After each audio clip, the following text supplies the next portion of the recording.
Hey everyone, Casey Barker here with CBarkerProductions, and in this video I'm going to show you how to get a great, clean, natural sounding, tuned vocal out of Melodyne.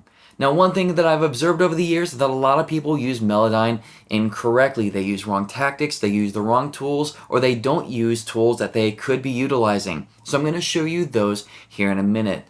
But first I want to give a big shout out to Robbie Calvo, who's a good friend of mine and an incredible talent, and he was willing to let me use one of his vocals for the reference track for today's video. So please take a minute or two of your time and go check out his website at robbiecalvo.com. He's got a lot of incredible content on his site. Alright, with that said, let's dive into Melodyne. Okay, so anytime I start tuning a new vocal, I do it in two passes. In the first pass, I don't even really need to hear the vocal at all. In my first pass, I'm going to primarily focus on using the note separation tool. So if I right-click and hold that right-click, I can move over and select the note separation tool. And this does exactly what it sounds like. It allows me to take parts of a phrase or a word or a blob in Melodyne and separate the parts out. And this is really important because an important part of getting a natural sounding vocal in Melodyne is knowing what not to tune, as well as knowing what to tune. But one mistake that I see a lot of people do, and this is one of the things that I was referring to in the intro, is that they will either do like a Command A, select all, and double click and start from there, which is a big no-no. Or they'll take blobs like this, where you can see that there's an obvious swoop up to a note, and they will move all this stuff together. Now, as you can see, as I move this blob, it moves all the tails and all the pieces attached to it. And this is something that I don't want, because these swoops, these swoop up to notes and, these jumps like this is a very natural thing that almost everyone does. We're so used to hearing it that trying to correct this may actually make it worse. It may make it sound more unnatural, and it's going to actually make it harder for the Melodyne algorithm to connect those two notes back to each other and do it in a natural way. So the very first thing that I do, my very first pass, again, I don't need to hear the vocal. You could put on Netflix, and watch a show for for the duration of this period. But I will zoom in. I will bring out my note separation tool, and I will start separating the things that I want separated. What I'm really focusing on having access to are the areas where the notes land in place, where they land where they're supposed to land. Like this dip down and back up. I'm not worried about this. This is just natural vocal stuff. I don't want to mess with this, but I might want to have access to where it lands, right?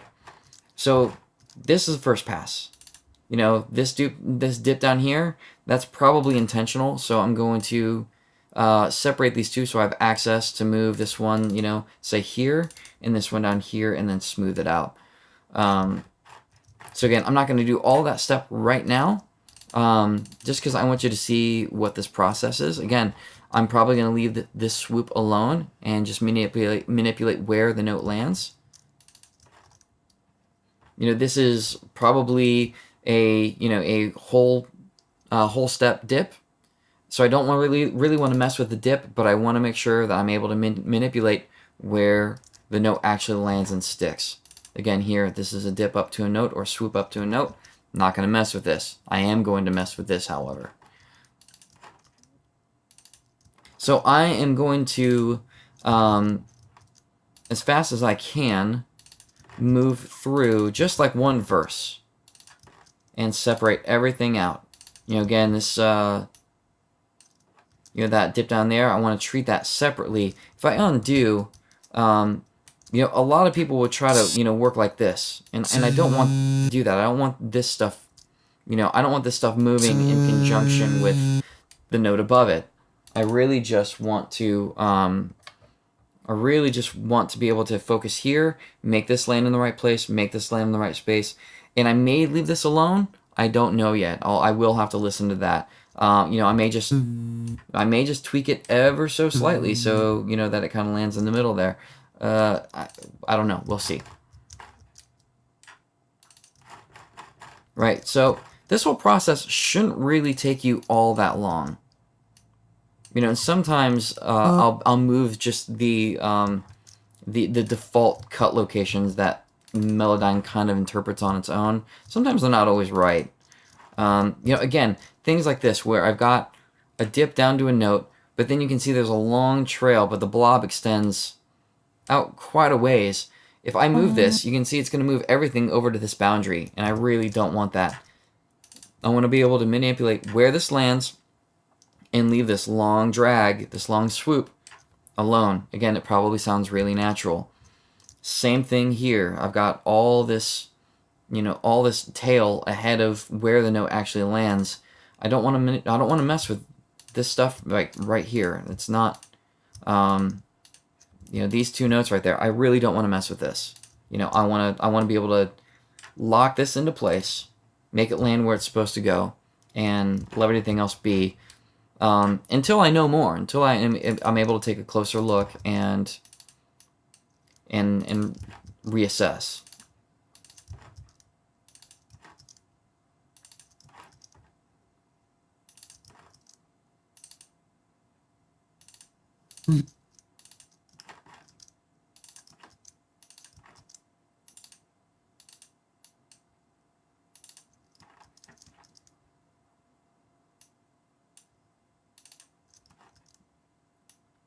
Now this is something I'm gonna have to see about. This may be kind of like a, you know, this may actually end up being like one kind of swoop or vibrato. So I don't know that I'm necessarily gonna want to try to correct this straight and leave this as a dip. This all might be kind of, you know, hovering around one note. So we'll find out. So again, here's a swoop up to a note with a land and a jump up, and we'll separate those so I'm not dragging everything together. Again, the swoop up to the note here, gonna leave that completely alone, and I'm gonna mess with this. Again, here, same thing. Gonna leave this swoop alone, and I'm gonna manipulate where it lands.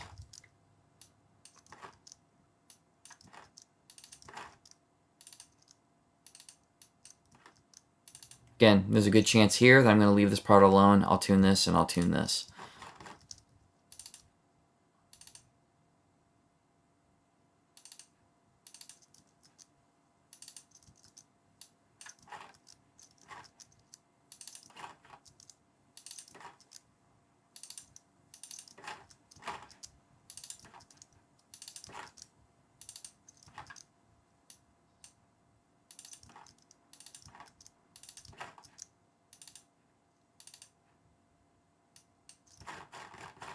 Alright, so we're almost done already with this part. I mean, granted, this is just one verse. There have been times where I've been hired for absolutely massive projects, like over 50 vocals in one project, and one was for a feature film. And I'm personally of the mindset that I like to do everything of a certain sort or a certain process all at the same time. So while I was prepping all those vocals for tuning, you know, there was literally like a day that I would only do this process of the vocal. And because I don't really have to hear a whole lot, I was able to like binge watch TV shows doing this part for, you know, for almost a day straight. Even though I wasn't really able to watch the show that much, I was able to hear the show, so I wasn't watching anything that I feel like I really had to pay a whole lot of attention to. But you know, it was better than just sitting around and listening to my mouse click repeatedly over and over and over. All right, so I'm gonna stop right about here. I mean, we're basically at the end anyway. So I'll make a cut there and.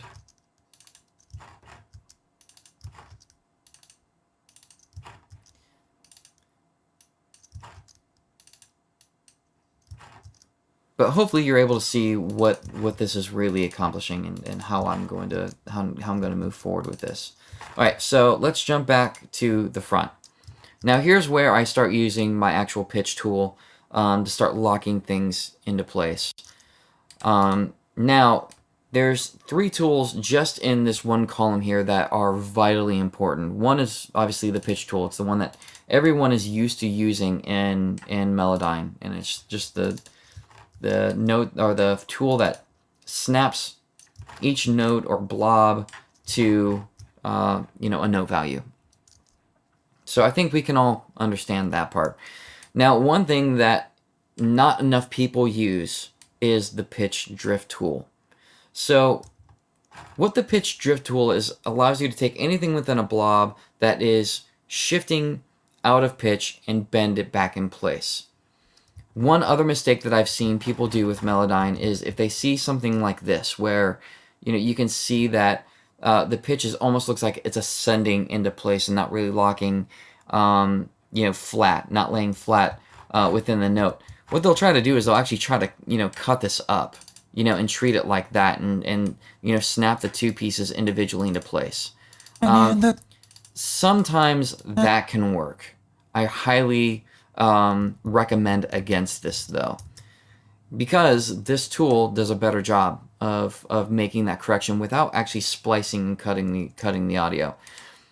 So what I would do with something like this is I would take this and I would bend down and try to get this to bend into place. And sometimes, and this is a prime example of it, sometimes it doesn't always work as well as you'd hope. Sometimes it's the best thing ever. Sometimes it's quite incredible. Here I'm going to actually separate this out and make this stuff land where it needs to. Actually,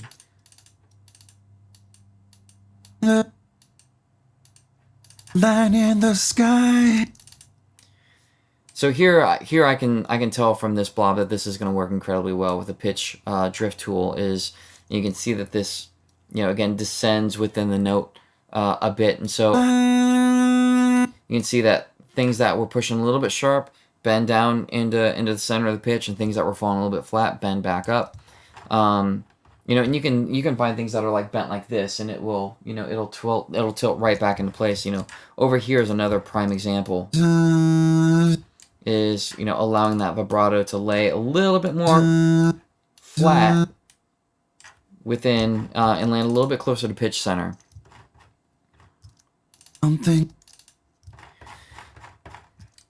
So this is what my second pass entails, is going through and actually tuning the vocal. Align it. Again, something like this feels natural. I mean, it happens so fast that you can argue whether or not it's in the scale or the key of the song, but it doesn't really matter. It sounds natural. It goes so fast, and your ear doesn't it doesn't hang there. So something I would do here, and this is another tool and feature of Melodyne that is incredibly helpful, is using this bend correction or this bend connection tool. I don't know what the actual what Melodyne's actual name for this tool is, but this helps reconnect and smooth out transitions between cuts, and note separations within the Melodyne application. So again, here's something where I'm going to use the pitch drift tool because we got this downward slant, and I just want to straighten this out a little bit. And again, this tool works in really great, and in contrast to the pitch modulation tool, which you could somewhat achieve the same results, except potentially within with a negative outcome, and that being kind of like the T-pain effect, where everything, yes, that's flattening out, but it's going to make it sound really, really tuned. I know that. And so if you're going for natural, you can still use that at times, and I'll show you an example of where. But generally speaking, it's not the best way to achieve that result of just everything landing closer to pitch center. That's more for getting, again, the T-pain effect, or dramatically reducing vibrato, which can be a dice roll in Melodyne. Sometimes it doesn't work like you'd hope. This is a situation, though, where I am going to use it, because this initial note here pushes a little far, And what I may do here is see if I can't actually do something like this. Because what I don't want is, I don't really want that sharp. I didn't really want that sharp edge right there in the note. I know that. I know. Now again, that swoop there, I'm not going to mess with it much, but I will straighten that out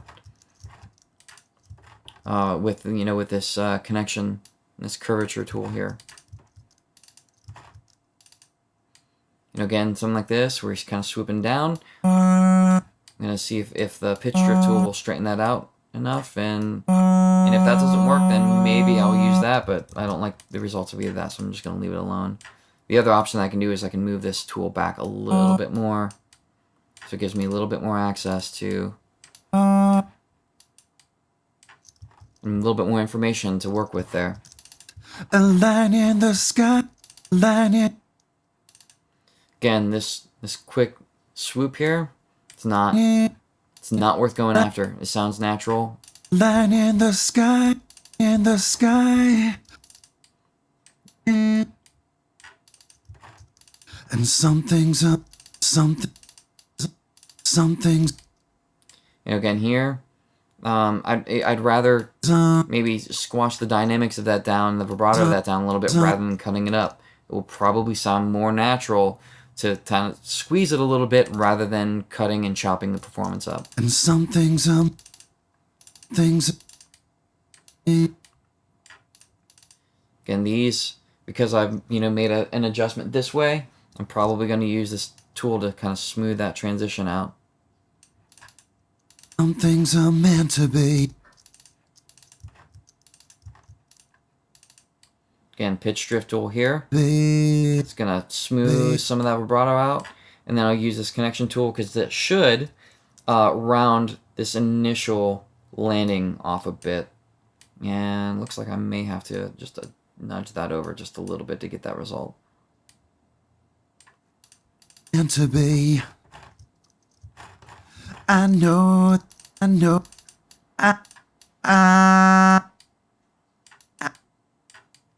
Okay, so here, because when I'm making an edit, it's causing an unwanted reaction or effect here. I'm going to separate that out, so now I can use the pitch drift tool and manipulate that without having this do a weird thing. I know that. Oh. Again, that swoop, gonna leave it alone. You can argue that this part of it is not in the key of the song. Doesn't matter. It happens so fast. It sounds natural. I'm not gonna go after that. Again, use the pitch drift tool here. Oh, there's someone.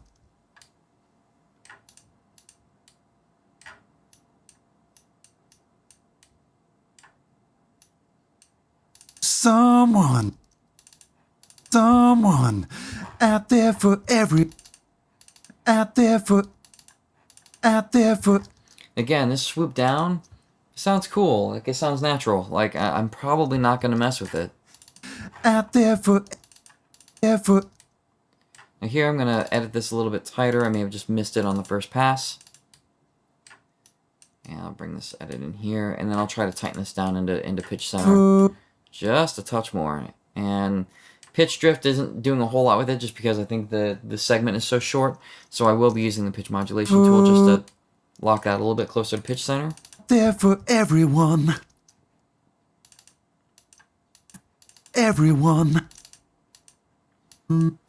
Again, here we're seeing a pretty aggressive, jagged edge there. So I'm going to smooth that out as much as I can. I use the pitch drift tool here. Try to get this all landing a little bit closer to pitch center. Everyone. And I actually will push this up a little bit. Everyone. Everyone, including. Alright, now here's, again, this is probably the last example I'm going to show you of these tools, and I'll probably wrap up this tutorial with this, because you guys are seeing generally the methods that I'd use to tune a vocal. You've seen most of them. and they hinge again on this note separation tool on the first pass, the pitch tool, which we all know and love, but more importantly, this pitch drift tool, and occasionally this pitch modulation tool. But here we're seeing, where we have the note landed just a touch flat and kind of corrected a little bit more, maybe on the sharp side of pitch center. And so I'm going to use this, and I can make that land much straighter in pitch, in relation to pitch center, without having to cut the performance up. And again, that's a problem that I see regularly with Melodyne is people either don't cut enough or they cut too much, and they're not using these other tools available to them to lock this stuff into place. Including me. Alright, so there's my guide on how to get a good, natural sounding, tuned vocal out of Melodyne. Now I've got more content like this at my website, CBarkerProductions.com, so go check that out. And I've also got bonus content for anyone who signs up for my newsletter. So in addition to the bonus content, you also get regular updates anytime I drop new content. So it's worth checking out. So if you're watching this on YouTube, give it a thumbs up, subscribe. If you have any questions, leave them in the comments below, or feel free to email me at casey@cbarkerproductions.com. Thank you again for watching, and we'll catch you on the next one.